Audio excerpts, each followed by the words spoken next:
Herkese merhaba. Bugün sizlerle birlikte elmalı milföy tatlısı hazırlayacağız. Onun için ilk olarak 5 adet orta boy elmamı soyup temizleyerek tatlımıza başlayalım.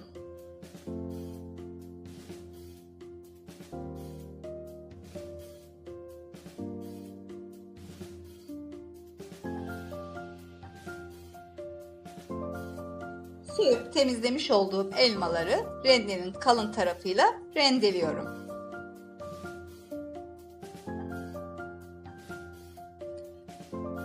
Elmaların üzerine 4 yemek kaşığı şeker ekleyip ocağıma alıyorum.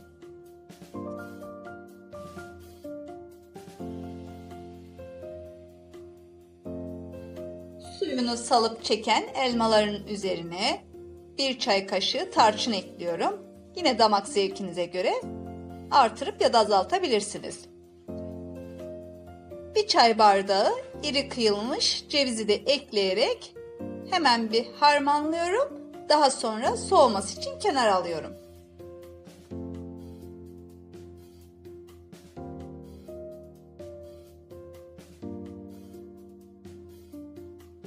Yumuşayan milföylerimin kenarlarına verev olacak şekilde çizikler atıyorum. Her iki tarafına da 4'er tane çizik atıyorum.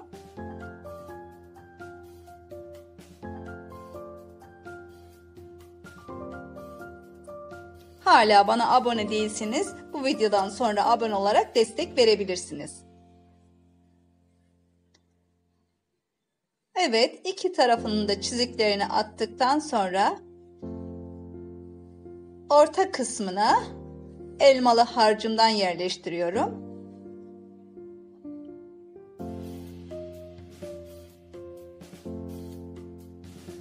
Ve kesmiş olduğum yerlerden saç örgüsü şeklinde üst üste gelecek şekilde örgülerimi yapıyorum.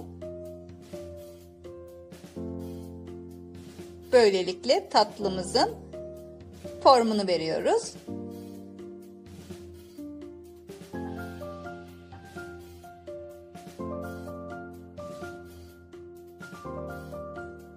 Sizler için bir tane daha göstermek istiyorum. Yine 4 tane verev olacak şekilde çizikler atıyorum. Ve çizik attığım yerin karşı tarafına yine aynı eşitlikte 4 tane çizik atıyorum.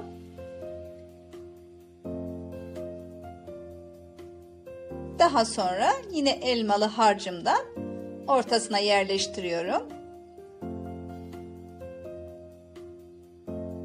Kesmiş olduğum yerlerden saç örgüsünü yapmaya başlıyorum.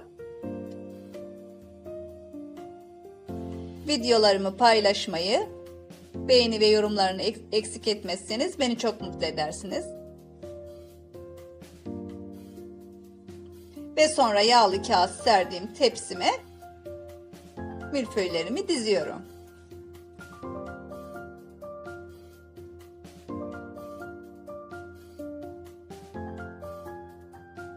Hazırlamış olduğum milföylerin üzerine 1 adet yumurta sarısını çırptım. Güzelce sürüyorum. Önceden ısıtılmış 200 dereceli fırında kızarana kadar pişiriyorum.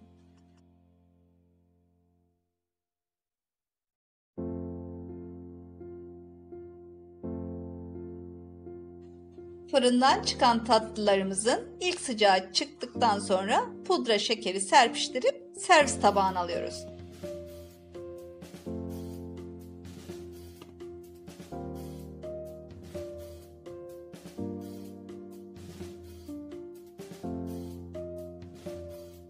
Pudra şekeri serpiştirdiğim elmalı tatlılarımı sunum tabağıma aldım. Böyle yakından da görün istedim. Gerçekten çok güzel ve çok tatlılar. Bu kolay, pratik, kurtarıcı bir tatlı tarifini de sizlerle paylaşmak istedim.